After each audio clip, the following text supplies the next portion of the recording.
সকাল সকাল উঠে গিয়েছি, উঠে পরে ঠাকুরকে স্নান করে নিচ্ছি, প্রার্থনা করে নেবো নিচ্ছি।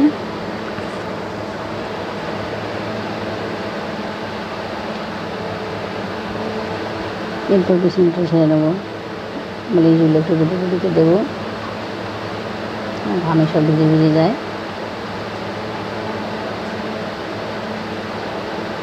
বিছানাটা একটু ঝাড়ু দিয়ে ঝেড়ে নেবো ঠিক করে।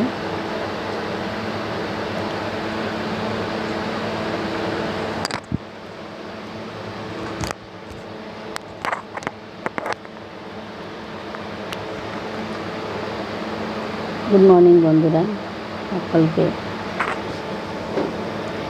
এবার আমি দিনের বিছানাটা পরিষ্কার হয়েছে, এবার আমি নিচে নামবো, নিচে সমস্ত কাজকর্মগুলো করবো।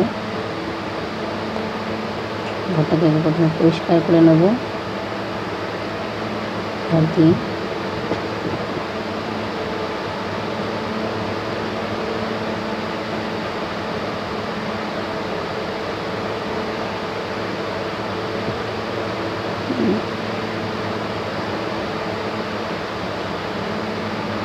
তলাটা সমস্ত জিনিসপত্র সরিয়ে একটু পরিষ্কার করে নিচ্ছি, কারণ পাখা চলে সমস্ত ময়লা ওই খাটের তলা, আলনার তলা, টেবিলের তলা, সমস্ত নিচেগুলো খুব ময়লা জমা হয়।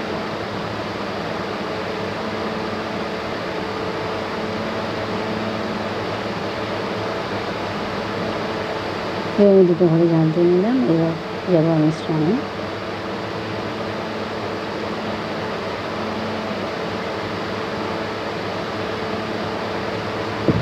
স্নান করে চলে এসেছি, এখন বাজে প্রায় 9টা। এবার একটু চা জল মুড়ি একটু খেয়ে নেবো, তারপর তো পাশে নিয়ে নিয়েছি। এবার খেয়ে নিয়ে একটু গানে বসবো।